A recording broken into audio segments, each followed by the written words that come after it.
오늘 시간에는 마태복음 16장 21절 이하의 말씀을 가지고 나를 따라오려거든이라는 제목으로 잠시 말씀을 진도하도록 하겠습니다. 지금 우리는 마태복음에 나오는 작은 믿음과 큰 믿음의 기준을 살펴보고 있는데요. 모두 몇 가지입니까? 여기 칠판 보시면은 믿음의 기준을 제가 적어놨죠? 5가지예요. 염려의 달력 한 글자씩. 자, 염은 뭡니까? 염려. 염은 뭐예요? 두려움. 의는 뭘까요? 의심. 달은 뭡니까? 깨달음. 마지막에 력은 능력. 이것이 믿음의 기준이에요. 그러니까 작은 믿음, 예수님께 책망받은 작은 믿음은 염려해요. 신앙생활 하면서도. 그리고 두려워해요. 그리고 의심합니다. 정말 하나님 말씀대로 될까? 그리고 말씀을 보아도 깨달음이 없어요. 그리고 교회를 다니는데 하나님의 자녀인데 능력이 나타나질 않아요. 이런 것들이 없으면 작은 믿음이에요. 그러나 우리가 신앙생활 하면서 염려하지 않아요. 두려워하지 않고 의심하지 않습니다. 다 믿습니다. 그리고 우리가 말씀을 보면서 들으면서 깨달음이 생겨요. 그리고 우리가 말씀 가운데 능력이 드러나요. 그러면 어떤 믿음이다? 큰 믿음입니다. 주님께서 원하시고 하나님께서 여러분에게 원하시는 것은 작은 믿음이 아니에요. 큰 믿음이에요. 자, 그래서 우리가 이 큰 믿음을 이제 좀 살펴보다 보니까 특별히 마태복음 14장에서부터 17장까지는 의심부터 시작해가지고 깨달음 능력까지 세 가지 경우가 연달아 나타납니다. 그래가지고 여기 지도를 보시면은 마태복음 14장부터 17장까지 쭉 연달아서 일어나는 사건들을 계속해서 우리가 그동안 좀 살펴봤어요. 계속해서 그동안 살펴봤는데 제가 오늘은 제목들을 좀 지웠어요. 그러니까 여러분들 지금 이거 한 서너 번 계속해서 봤어요. 물론 처음 보신 분들 있을 텐데, 근데 서너 번 보신 분들은 여기서 무슨 일이 있었구나 라는 것을 이제 순서로 해가지고 어느 정도는 여러분들 기억이 나실 겁니다. 자, 마태복음 14장에 보면은 베세다에서 예수님께서 어떤 일을 행하십니까? 어떤 이적을 베푸셔요? 오병이어의 기적을 베푸시죠. 보리떡 5개와 물고기 2마리로 남자 장정만 5,000명, 도합 합쳐가지고 여자 어린아이 2만 명 정도 되는 사람들을 배부르게 먹이십니다. 그러니까 그 사람들이 예수님의 그런 이적을 보고 막 예수님을 환호해요. 그래서 예수님을 무엇 삼으려고 해요? 그렇죠. 임금 삼으려고 합니다. 그래서 제자들이 동요될까봐 예수님이 요 베세다에서 이 게네사렛 지방으로 제자들을 먼저 막 보내요. 예수님은 이 땅에 그런 정치적인 왕이 되고자 해서 오신 분이 아니거든요. 근데 그 백성들의 동요에 제자들이 동요될까봐 보내는데 제자들이 그만 그 갈릴리 호수에서 건너가질 못하는 거예요. 호수에서 큰 풍랑을 만나가지고 막 어려움을 겪는 거예요. 그래가지고 예수님이 어떤 이적을 펼치십니까? 그렇죠. 물 위를 갖다가 걸으세요. 예수님이 물 위를 걸어가지고 제자들이 지금 배 타고 풍랑 가운데서 고생하고 있으니까 그리로 갑니다. 그때 예수님의 모습을 보고 누가 도전합니까? 저도 한번 물 위를 걸어볼게요.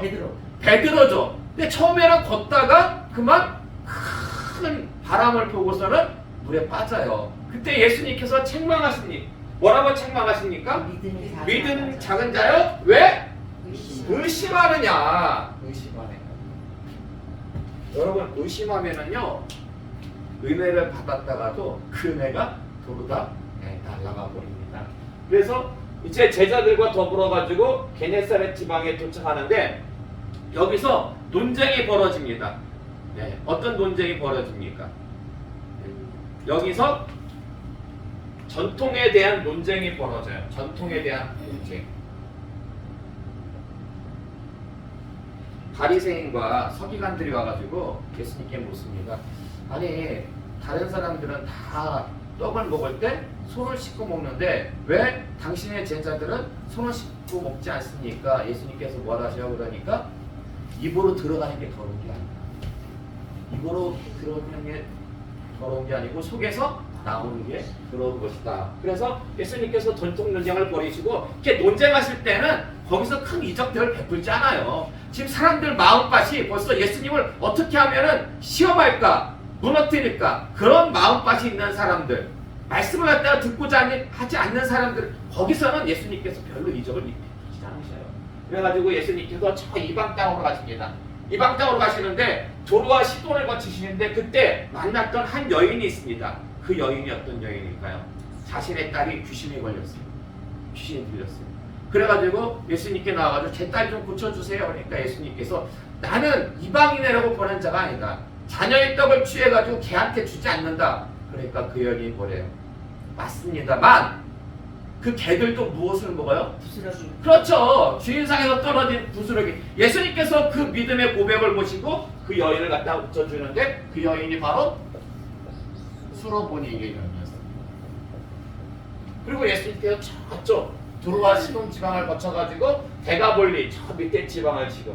근데 여러분 보시면은 뭔가 한 가지 좀 이상한 게 있어요. 그게 뭐냐면은 이쪽이 요쪽 원래 밑으로 내려가면 예루살렘이거든요. 이쪽 밑으로 내려가면 예루살렘이고 사실 이쪽이 어떻게 보면 예수님의 그 주요 그 사역의 무대예요. 근데 여기는 지금 일부러 의도적으로 안 가시는 어떤 그런 느낌이 들지 않습니까? 예. 계속 이렇게 삥삥 돌아요. 이쪽을 피해가지고. 근데 왜 피해서 가시냐면은 이쪽 지역은 헤롯 대왕이 죽고 그의 자녀들이 이 유대 지역을 이렇게 나눠서 다스렸어요. 근데 여기 다스린 사람이 누구냐면은 헤롯 안디바라는 사람이에요. 안디바라는 아들이에요. 근데 이 아들이 상당히 악해요. 그리고 이 아들이 누구를 죽였느냐? 바로 세례요한을 죽인 사람. 근데 예수님이 막 이적을 행하시니까 지레짐작으로 죽었던 세례요한이 다시 살아난다. 그러니까 사실 세례요한을 갖다가 죽이고자 했던 게 아니에요. 근데 자기의 그 치부를 계속 공격하니까 어쩔 수 없이 죽였던 거예요. 두려우면서도. 근데 예수님의 소식을 듣고서는 혹시 세례요한이 다시 살아났나? 그래가지고 군병들한테 시켰어요. 이 지경 내에 들어오면은 잡아가지고 데려와라. 내가 한번 그를 갖다가 보겠다. 그러니까 일부러 예수님께서 피하시는 거예요. 네. 굳이 맞닥뜨릴 필요가 없잖아요. 왜냐면 아직까지 예수님은 십자가를 지시기에는 아직 사역에 기간이 남아있었기 때문에 굳이 가가지고 쓸데없는 시간을 보낼 필요가 없는 거예요. 안디바라. 그래가지고 일부러 예수님께서 이렇게 다른 지역으로 갔다가 지금 이렇게 도시는데 특히 이방 지역, 지금 두로와 시돈을 거쳐가지고 데가볼리라는 곳까지 갔다가 다시금 이제 갈릴리 이쪽 지역으로 오시는데 이쪽 갈릴리에 오셔가지고 예수님께서 에바다라는 이적을 베푸십니다. 많은 병자들이 몰려요. 예수님의 수고를 듣고 많은 병자들이 오는데 그 대표적인 병자가 누구냐면은 에바다. 이게 열리다라는 뜻이에요. 귀가 먹고 혀가 말더듬인 사람. 이런 사람을 갖다가 예수님께서 고쳐주시는 거예요. 그러니까 예수님께서는 말씀만 증거하시는 것이 아니라 이런 능력들을 많이 행하시는데요. 여러분 이거 하셔야 돼요. 교회를 다니는 사람이라면요, 그리고 큰 믿음을 가진 사람이라면 이런 능력이 있어야 돼요. 예수님께서 귀 먹은 사람, 말 잘 못하는 사람, 이런 사람을 예수님께서 고쳐주셨잖아요. 그 고쳐주신 이유 중에 한 가지는 너희들도 나처럼 이런 능력을 행하라는 거예요. 그래서 큰 믿음을 가지면은요, 여러분도 이런 능력을 행할 수 있다 없다?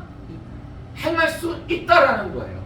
그렇기 때문에 여러분도 큰 믿음을 놓고 여러분도 간절히 하나님 앞에 간구하고 기도하시기 바랍니다.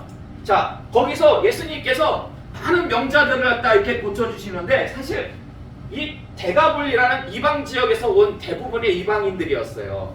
근데 하루가 지나도 집에 안 가. 이틀이 지나도 집에 안 가. 3일째 되는가 보니까 먹을 게 없는 거야, 사람들이. 불쌍한 거야. 그래서 예수님께서 다시 한번 이적을 갖다가 베푸십니다. 7병 이하에. 이적에는 이번에는 그 이방인들에게 보리떡 7개와 물고기 2마리로 몇 명을 먹어요? 장정만 4,000명. 장정만 4,000명. 여자 어린아이 합치면 한 15,000명 정도가 됩니다. 예. 이런 큰 이적을 베푸시고 예수님께서 이 배를 타고 막달라 지역으로 왔다가 이렇게 가십니다. 예. 이렇게 가시는데 이 막달라 지역에서 또다시 한 번에 또다시 논쟁이 벌어집니다. 이번에는 무슨 논쟁이냐면 표적 논쟁이에요. 그러니까 이쪽 지역이 이상해. 이쪽 게네사렛도 그렇고 요 막달라도 그렇고 이쪽 지역만 가면은 기다렸다는 듯이 이번에는 바리새인과 사두개인들이 와가지고 예수님께 하늘로서 오는 표적을 갖다가 보여달라고 예수님을 갖다가 태클을 겁니다. 그때 예수님께서 뭐라고 말씀하시면 내가 너희에게 보여줄 것은 무슨 표적밖에 없다? 요나의 표적밖에 없다라고 말씀하시고 여기서 다른 적 베풀지 않아요. 다른 적 베풀지 않고 배 타고 벳세다로 가십니다. 배 타고 벳세다로 가시면서 예수님께서 하신 말씀이 제자들에게 바리새인의 누룩을 조심해라. 누룩을 조심해라고 하니까 제자들이 그러니까 급하게 떠났다 보니까 미처 먹을 걸 준비하지 못했어요. 그러니까 제자들이 그렇잖아도 떡을 먹을 것을 주시기니까 떡 준비하지 못해가지고 좀 뭔가 좀 이렇게 지금 약간 안절부절 못하고 있었는데 예수님께서 누룩을 조심하라고 하니까 아이고 들켰네. 예수님이 눈치채셨네. 떡을 준비하지 못한 걸 그 떡 없음으로 인해 가지고 제자들이 근심하니까 예수님께서 말씀하시는 거예요.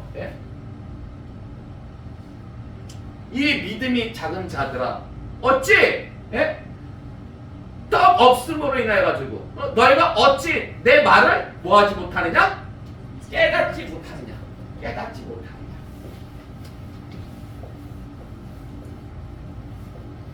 깨닫지 못하느냐? 이렇게 말씀하세요. 그리고 나서 여기 이제 다시 벳사다에 딱 도착했을 때 예수님께서 앞이 안 보이는 사람을 갖다가 고쳐주십니다. 앞이 안 보이는 사람, 맹인을 갖다가 고쳐주시는데 몇 번에 나눠가지고 2번. 유일해요. 예수님의 공생이기 때문에 예수님께서 다 다른 경우에는 한 번에 고쳐주셨어요. 한 번에 고쳐주셨는데 딱 유일하게 이때만 2번에 나눠가지고 고쳐주셨어요. 그 이유가 뭐예요? 시청각 교육을 하신 거예요. 제자들이 오병이어와 칠병이어의 기적을 갖다가 다 맛보았음에도 불구하고 예수님께서 저들의 누룩을 주의해라. 이게 저들의 교훈이나 가르침 갖다가 주의하라는 말씀인데 이걸 깨닫지 못하니까 예수님께서 야 너희들은 그 큰 이적을 갖다가 맛보면서 왜 떡이 없음으로 인해서 근심해? 내가 그 떡 5개, 떡 7개 이거 가지고 몇 천 명, 몇만 명을 갖다가 먹였는데 왜 그걸 깨닫지를 못하는 거야? 그래서 실제적으로 예수님께서 이 맹인을 갖다가 2번에 나누면서 가르쳐 이렇게 눈을 뜨게 하시면서 이 시청각 교육을 갖다가 직접 보여주신 겁니다. 그리고 나서 이제 예수님이 제자들을 데리고서는 저 윗지방 가이사랴 빌립보로 갑니다. 요 가이사랴 빌립보에서 베드로가 엄청나게 유명한 고백을 합니다. 그게 뭐예요? 주는 그리스도시요 살아계신 하나님의 아들이십니다. 그런 고백을 하는데 자 우리가 말씀을 갖다가 한번 볼까요? 마태복음 16장 16절에서 19절의 말씀. 마태복음 16장 16절에서 19절의 말씀 우리 함께 한 목소리로 공독하겠습니다. 시작. 시몬 베드로가 대답하여 이르되 주는 그리스도이시요 살아계신 하나님의 아들이시니이다. 예수께서 대답하여 이르시되 바요나 시몬아 내가 복이 있도다. 이를 내게 알게 하니는 혈육이 아니요 하늘에 계신 내 아버지시니라. 또 내가 내게 이르노니 너는 베드로라. 내가 이 반석 위에 내 교회를 세우리니 음부의 권세가 이기지 못하리라. 내가 천국 열쇠를 내게 주리니 내가 땅에서 무엇이든지 매면 하늘에서도 매일 것이요 내가 땅에서 무엇이든지 풀면 하늘에서도 풀리리라 하시고 아멘. 베드로가요 정말 위대한 고백을 합니다. 주는 그리스도시요 살아계신 하나님의 아들이십니다. 그러니까 예수님께서 너무나 기쁘셨어요. 너무나 기쁘셔가지고 예수님께서 18절 말씀을 보시면은요 너는 베드로라. 내가 이 반석 위에 내 교회를 세울 것이다. 그리고 19절 말씀 보면은 내가 천국 열쇠를 너에게 줄 것이다.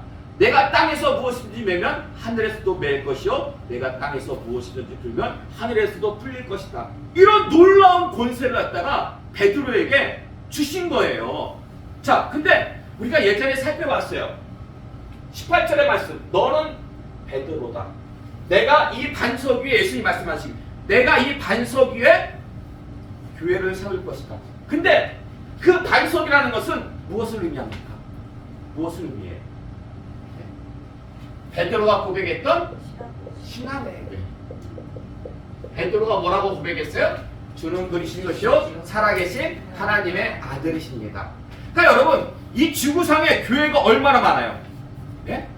그러니까 초대교회로부터 시작해가지고 2000년 전부터 지금까지 앞으로 주님 오시는 그날까지 수도 없이 많아요, 교회는. 근데 그 모든 교회가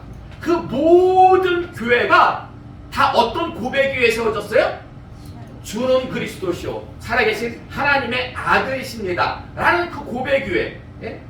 그 고백 위에 교회가 세워졌어요. 근데 지금 이 베드로의 신앙 고백은 누구에 대한 신앙 고백이에요? 누구에 대한? 예수님에 대한 신앙 고백이죠. 그래서 교회의 기초. 여러분, 이 교회가 있잖아요. 여기도 은혜 교회. 이 교회의 기초는요, 바로 예수 그리스도, 그리고 더불어 가지고 신앙 고백. 누구의 신앙 고백? 베드로의 신앙 고백이지만은 지금 우리 이 교회는 우리의 신앙 고백.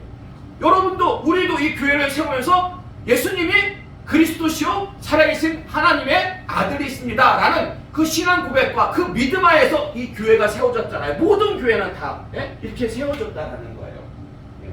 그래서 이제 예수님께서 19절의 말씀 보시면은 천국 열쇠를 갖다가 주실 것이다. 천국 열쇠. 예. 그거는 베드로에게 주신 것이 아니라 교회에다 주신 거예요. 그 천국 열쇠가 뭐예요? 바로 전도의 사명이에요. 전도의 사명. 예. 왜냐면은 믿지 않는 사람들이 천국에 가려면은 어떻게 해야 돼요? 우리가 그 사람을 전도해야지. 예. 전도해야지만이 그 사람이 천국에 갈 수 있잖아요. 그리고 보세요. 그 믿지 않는 사람을 갖다가 전도하는 것은 그 사람을 향한 가장 큰 어떤 행위다? 사랑의 행위예요. 그 사람 전도받지 못하면 지옥 가야 되는데 그 사람이 천국 가는 것은 그 사람이 있어가지고 가장 큰 선물이잖아요. 가장 큰 사랑이잖아요. 그래서 이것은 전도는 바로 사랑입니다. 그리고 메고 푸는 권세. 메고 푸는 권세도 주셨어요. 이 메고 푸는 권세는 뭐냐? 이거는 당시에 일종의 그 유죄와 무죄를 의미하는 관용적인 표현입니다. 예, 유대 사회에서 유죄와 무죄. 그래가지고 이거는 권징을 의미해요. 권징. 그러니까 교회에서 잘못한 사람이 있으면은 그냥 눈 감고 이렇게 모른 척 해야 됩니까? 아니면은 이 사람의 잘못을 책망하고 바른 길로 인도해야 됩니까? 그렇죠. 네, 바른 길로 인도해야죠. 그게 다른 말로 얘기하면은 그게 바로 그게 권징이에요. 근데 이 사람이 장로님 아들이야. 목사님 아들이야. 예? 그래서 이 사람은 눈 감아주고 이 사람은 보니까 평신도 그냥 서리 집사, 예? 자녀야. 그러면 이 사람한테는 권징을 하고 이러면 돼요, 안 돼요? 안 되죠. 권징은 어떻게 해야 된다? 공의롭게, 모든 사람에게 공의롭게. 근데 여러분 보세요. 이 사랑과 공의는 하나님의 가장 대표적인 속성이에요. 사랑과 공의. 그래서 교회 안에는 항상 하나님의 사랑과 공의가 있어야 돼요. 치우치면 안 돼요. 세상에서는 비록 세상 사람들은 많이 치우쳐요. 인맥이라든지 학벌이라든지 아니면 신앙관계에 따라가지고 챙겨주고 어떤 사람은 불이익을 갖다가 당하고. 근데 세상엔 그렇지만 교회 안에서는 그러면은 안 돼요. 교회에서는 절대 그러면 안 돼요. 교회에서마저 그러면은요 하나님이 진노하십니다. 교회에서는 모든 사람이 다 평등해야 돼요. 치우침이 있으면 안 돼요. 동등한 그런 대접을 갖다가 받아야 돼요. 그것이 바로 하나님의 사랑과 공의입니다. 자, 그런데 문제가 뭐냐면은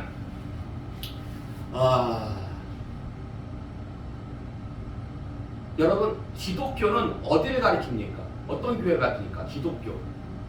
기독교. 기독교는 어떤 교회를 가르쳐요? 이걸 아직까지 잘 모르는 분들이 있더라고요. 자, 원래 유대교라는 게 있어요.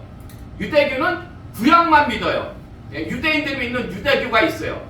근데 기독교는 그 기독이라는 것은 예수님을 가리켜요. 그러면 예수님을 믿는 종교가 크게 어디와 어디예요? 천주교하고 우리 개신교예요. 천주교하고 우리 개신교. 예. 그러니까 기독교는 천주교하고 개신교를 다 가리켜요. 천주교가 일반 교회만, 기독교가 일반 교회만 가리키는 게 아니에요. 기독교라는 것은 천주교회를 다 포함하는 거예요. 거기서 우리 교회들, 천주교를 제외한, 그 기독교에서 천주교를 제외한 일반적인 우리 교회를 가리키는 것을 갖다가 개신교라고 해요. 요 차이가 있는 거예요. 그러니까 천주교하고 우리 개신교는 다 기독교예요.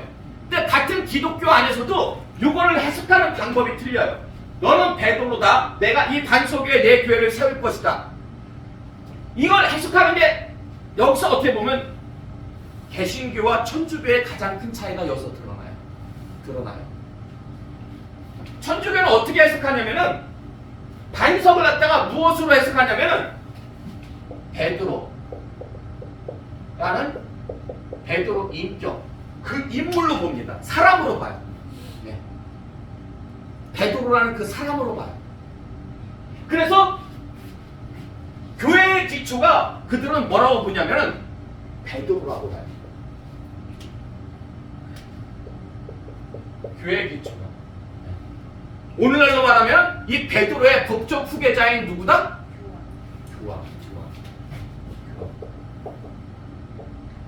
교황이, 베드로가 교회의 기초래요. 네? 교회의 기초래요. 그래서 그들은 예수님께서 베드로에게 주신 천국 열쇠가 교회에 대한 전권이다. 모든 권한을 갖다가 베드로에게 주었고, 그리고 메고 푸는 권세는 베드로에게 주신 수장권이다. 수장권이라는 게 뭐예요? 수장권. 수장이 뭐예요? 수장. 우두머리. 베드로에게 모든 권세를 갖다가 다 주었고, 그리고 베드로가 항상 교회의 백방이다. 근데 이게 오늘날까지 누구에게 내려온다? 교황에게 내려온다. 그러니까 교황제, 천주교에서는 교황이라는 게 있잖아요. 예? 거의 뭐 예수님급이야, 천주교에서는. 근데 그들이 교황제를 주장하는 근거가 바로 이 말씀이에요. 사도행전, 마태복음 16장 18절부터 이하로 돼가지고 쭉 그 말씀이 교황제. 근데 이거는 잘못된 교회예요. 잘못된 교회예요. 천주교의 교황제는 분명히 잘못된 교리입니다. 그럼 왜 잘못된 교리냐? 여러분, 천주교의 그 교리, 교황제가 천주교에서 어찌 보면 가장 중요한 교리예요. 근데 그들의 가장 그 중요한 그 교리가 왜 잘못됐을까요, 여러분? 왜 잘못됐을까요? 이걸 여러분 꼭 아셔야 돼요. 왜냐면은 개신교는요, 원래 어디에서 나온 거예요? 천주교에서. 누가? 그 대표적인 사람이 루터가 종교개혁을 갖다 일으켰잖아요. 루터가 원래 그 카톨릭의 신부였어요. 그런데 이건 아니다? 뭐가 이상하다? 교리적으로? 그러자 이제 다른 사람들도 같이 합세해가지고 종교개혁이 일어나가지고 개신교가 오늘날 많은 교회들이 생겨난 거예요. 그렇기 때문에 알아야 돼요. 왜 교황제가 잘못됐는지 왜 알아야 됩니다. 자, 오늘은 간단하게 세 가지만 말씀드릴게요. 오전 시간에 두 가지 말씀드리고 오후 시간에 한 가지 말씀드리는데, 첫 번째로 원어적으로 볼까요? 원어적으로 보면은 이렇게 돼요. 원어적으로 볼 때 너는 베드로. 이 헬라어는요, 우리 그 한글에는 그 영어도 그렇죠. 여성 명사, 남성 명사라는 게 없어요. 근데 헬라어에는 있어요.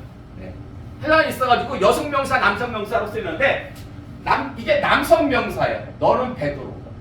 남성 명사다. 그러면 천주교의 주장대로라면은 너는 베드로다. 내가 이 베드로 위에 내 교회를 세우리니. 그러면 똑같이 어떤 명사가 들어가야 돼요? 남성 명사가 들어가야 되죠. 그러나 그렇지가 않아요. 원어적으로 보면 이거는 여성 명사. 여성입니다. 원어적으로 보면은요. 그렇기 때문에 동일한 대상이 아니에요. 지금 예수님께서 말씀하고 있는 것은 동일한 대상을 가리키니까, 그러니까 베드로를 갖다가 반석으로 동일하게 예수님이 말씀하셨다면 앞에도 남성 명사, 뒤에도 여성 명사 그렇게 써져야 되잖아요. 똑같이 남성으로. 그러나 지금 성경은, 원어 성경은 그렇게 돼 있지 않아요. 앞에 베드로는 분명히 남성이지만은 뒤에는 반석은 여성 명사를 갖다가. 그럼 왜 이 반석을 갖다가 여성으로 갖다가 기록하고 있을까요? 왜 이 반석을 여성으로?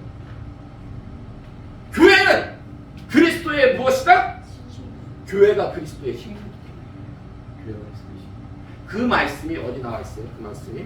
자, 볼까요? 에베소서 5장 22절에서 25절의 말씀 볼까요? 에베소서 5장 22절에서 25절의 말씀 함께 공독하겠습니다. 시작. 아내들이여 자기 남편에게 복종하기를 쉽게 하려라. 이는 남편이 아내의 머리됨이 그리스도께서 교회의 머리된 것 같으니 그가 바로 몸의 구주시니라. 그러므로 교회가 그리스도의 아들, 아내들도 범사에 자기 남편에게 복종할지니라. 남편들아 아내 사랑하기를 그리스도께서 교회를 사랑하시고 그 교회를 위하여 자신을 주신 것 같이 하라. 아멘. 자, 이거 오해하면 안 돼요. 지나 오해하지 마. 이게 좀 여자분들이 좀 별로 안 좋아하는 말. 남편에게 복종하라는 말씀. 네? 지금 웃었어 옆에. 네? 주제가 막 웃고 있어 지금 좋아가지고. 네? 자, 이거는 왜 근데 복종을 해야 되냐? 예표하고 있기 때문에요. 아내는 누굴 예표한다? 교회를 예표해요. 그럼 남편은 누굴 예표한다? 예수님을 예표해요. 그렇기 때문에 교회는 항상 예수님께 뭐 해야 돼요? 복종해야 되는 거예요. 그러니까 교회는 그리스도의 신부예요. 신부는 남자니까 여자입니까? 여자죠. 그래가지고 여기에 뭐가 들어가는 거예요? 여성이 들어가는 거예요. 여성이 들어가는 거예요. 아유, 그러면 목사님, 그럼 이렇게 좀 헷갈리게, 왜 이렇게 예수님께서 말씀하신 거예요? 그냥 너는 베드로다. 내가 뭐 신앙 고백 위에 내가 내 교회를 세울 것이다. 이렇게 말씀하셔도 좋잖아요. 근데 왜 이렇게 헷갈리게 베드로 반석 이렇게 말씀하셔가지고 왜 사람들이 헷갈려하는 걸까요? 그거는요, 어떤 예수님의 의도된 모습이 좀 있어요. 어떤 의도된 모습이 있냐면은 비록 베드로가 직접적으로 교회의 기초는 아니에요. 그렇지만 베드로와 관계 깊은 그 무엇으로 교회의 기초를 삼으시겠다는 점을 부각시키신 건데, 베드로와 관계가 깊은 그 무엇이 바로 무엇이다? 바로 신앙 고백이다. 그 신앙 고백을 갖다가 부각시키려고 이렇게 말씀하신 거예요. 그러니까 이건 뭐 여러분이 좀 뭐 이해하기 무슨 말씀인지 그러니까 이해하자면 안 돼요. 상관없어요. 어쨌든 중요한 것은 원어적으로 볼 때 다르다. 반석이라는 것은 여성이고 그거는 그리스도의 신부인 교회를 의미한다 라고 여러분들 이해하시면 되고요. 자, 그리고 천주교의 주장이 허구라는 증거 두 번째 뭐냐면 사전적 의미가 달라요. 사실 베드로란 뜻도요 원래 그 반석이라는 뜻이에요. 베드로란. 근데 사전적으로 보면은요 이게 어떤 의미가 있냐면은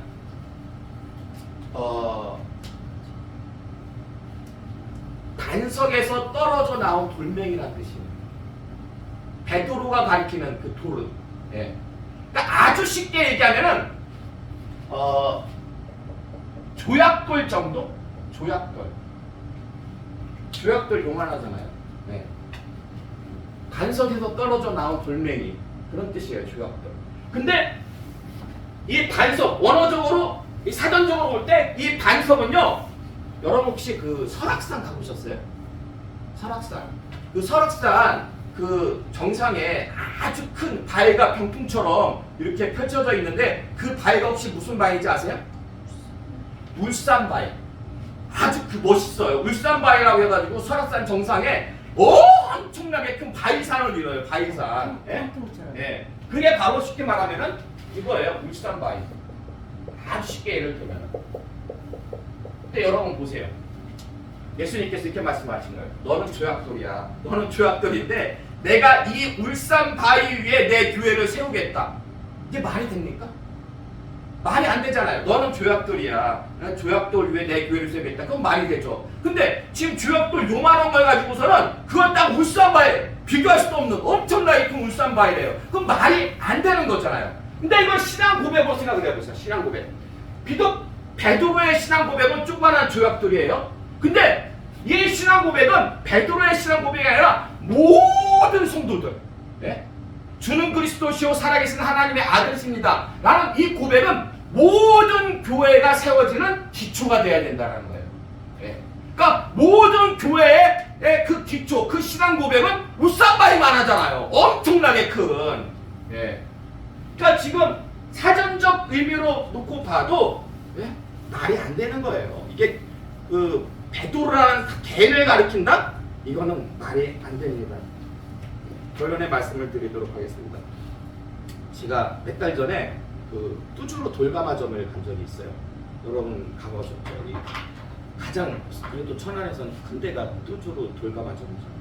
근데 거기서 제가 좀 희한한 광경을 봤어요. 그게 뭐냐면은 수녀들이 앉아가지고 팥빙수 먹는 거예요. 그래도 목사님 뭐 그게 뭐 신기합니까? 수녀들이 와가지고 팥빙수 먹고, 그러니까 수녀복 입고, 예. 근데 같이 먹는 분들이 있었어요. 같이 먹는 분들. 2명의 수녀가 이렇게 팥빙수를 먹는데 다른 2분이 함께 먹었는데 그분들은 누굴까요? 누구였을까요? 그분들은 비군이었어요. 비군. 예. 그러니까 승복 있잖아요. 승복. 2명은 수녀복 입고 2명은 승복. 예. 승복을 입고 머리 빡빡 깎고. 예. 그러니까 4명이서 같이 한 자리에 앉아가지고 막 얘기 나누면서 같이 팥빙수를 갖다가 먹는 거였어요. 그렇게. 근데 왜 그분들이 함께 앉아서 그렇게 먹는 걸까요? 왜 그분들 함께 앉아가지고? 왜 그분들이 함께? 더군 아니까 뭐 이렇게 예를 들어 옷을 평상복으로 입었으면 잘 모르잖아요. 모자 쓰고 뭐 그러면은. 근데 수녀복 다 입고 승복 다 입고 그렇게 해가지고 넷이서 이렇게 막 도란도란 얘기 나누면서 함께 팥빙수 먹었어요. 왜냐면은 서로 인정하기 때문에요. 불교하고 천주교는 왕래합니다. 서로 인정을 해요. 불교하고 천주교. 조계종이 싹 됐어요. 카톨릭도 그렇고 인정해요. 그래가지고 스님이 천주교 그 성당 가가지고 설교하고 그 신부님이 저기 법당에 가가지고 설법하고 서로 왕래해요. 서로 막 그냥 왕래해요. 근데 왜 서로 왕래하는 걸까요? 서로가 서로를 뭐하기 때문에? 인정하기 때문에. 무엇을 인정할까요? 무엇을? 서로 간에, 서로가 믿는 종교 안에 무엇이 있다고? 구원이 있다고. 구원이 있다고. 그러니까 천주교는 이런 거예요. 불교 안에도 구원이 있습니다. 불교 열심히 믿으세요. 그러면은 구원받을 수 있습니다. 불교에서는 그러는 거예요. 천주교, 그래 열심히 믿으세요. 그러면은 구원받을 수 있습니다. 그러나 여러분, 구원은요 진리예요. 구원은 진리입니다. 그렇기 때문에 진리가 열어질 수 있습니까? 아니에요. 그러니까 서로가 서로를 인정한다는 것은 서로가 모르기 때문이거든요. 실제로 제가 아는 그 목사님, 저랑 친한 목사님 얘기해줬는데 자기의 친척분이 굉장히 이 불교 내에서 유명한 스님이래요. 불교 내에서. 예, 굉장히 유명한 스님인데 이렇게 왕래하다가 누구랑 눈이 맞았어요? 수녀하고 눈이 맞았어요. 두 분이 결혼했대요. 둘이 결혼했대요. 그러면 그 스님은 어떻게 그런 거 그만둬야 되는 거 아니에요? 아니래요. 그냥 그 교단에서 나와가지고 자기가 또 뭐 하나 찾았대. 예, 왜냐면 불교 안에도 대처승이라는 게 있거든요. 결혼해가지고. 예. 왜냐면 제가 대학교 다닐 때 불교 철학을 가르친 분이 직접 스님이 와서 가르쳤거든요. 근데 그 스님이 뭐라고 하냐면 자기는 자기 자녀들한테 결혼하신 분이에요. 근데 되게 유명하신 분이었어요. 교회 가라고 아는데 자기는 평생을 갖다가 법전을 보러 가지 않는데 그 불교 법전. 왜냐면은 평생을 자기는 이 불교 경전을 봤는데 어렵대. 너무 어렵대. 한자로 다 돼 있고 요즘 애들이 이거 누가 읽겠니? 그래서 자기가 성경책 사다가 자기 자녀들하고 주셨대. 이들은 교회 가라. 네. 내가 그분하고 차 한잔 마시려고 했는데 갖추지 못해가지고 차를 한 그렇게 마시지 못했지만, 근데 지금 보면은요, 뭐가 문제냐면, 그러면 세상 사람들은 이렇게 보기 좋아요. 보기 좋아 보여요. 보기 좋아 보여요. 근데 결이 달라. 그건 완전히 결이 다른 거예요. 그 시대적 문화를 담고 있는 게 영화가 그래요. 영화가 보통 시대적 문화상을 담고 있어요. 근데 여러분 혹시 탐이라는 영화 보셨어요? 거기 보면은 공존해요. 그 장의사가 뭐예요? 교회? 장로잖아요. 그리고 거기서 보면은 그 무속인이 나오잖아요. 예. 그러니까 장로하고 무속인하고 합쳐가지고 쉽게 말해가지고 퇴마하는 거잖아요. 그 저는 영화를 안 봤는데 뭐 검은 수녀들, 검은 사제들을 이어가지고 송혜교가 주연한 검은 수녀들, 그 영화는 안 봤지만은 뭐 수녀하고 거기 또 무속인이 같이 합쳐서 가지고 예. 뭐 테마하는 뭐 그런 내용이라고 이렇게 얘기를 하더라고요. 그러니까 이게 시대상을 반영하는 거예요. 영화도 전혀 근거가 없으면 그런 영화 만들어봐요. 누가 보겠어요? 말도 안 된다고 보지도 않죠. 예. 그러니까 지금 막 뭐가 다 짬뽕이 됐어. 그러니까 저는 그런 생각 드는 거예요. 지금 만약에 이게 앞으로 더 가다 보면은 거기 수녀 2분 앉았죠? 그 비구니 2명 앉았죠? 나중에는 무당 2명도 앉을 것 같아요. 무당도 2명도 앉아가지고 서로 이렇게 예, 경계가 허물어지니까 예. 그러다가 여러분 남자 무당을 뭐라 그래요? 박수무당이라고 하죠. 예. 나중에는 박수무당하고 수녀하고 결혼하는 걸 날도 오지 않을까 생각해요. 이거 뭐야 그러면은 완전 아사리판이 따로 없어요. 정치만 아사리판이 아니라 예. 여러분 아까도 말씀드린 것처럼 진리는 영원한 거예요. 그 영원한 것, 진리를 찾기 위해서 진리가 세상에 드러난 형식이 바로 종교요, 바로 철학입니다. 네. 다 영원한 것을 찾아요. 근데요, 그 부처님이 깨달은, 부처님은 왜 출가했는지 아십니까? 생로병사 때문에 출가했어요. 원래 인도의 왕자였잖아요. 결혼까지 했어요. 자녀가 있었어요.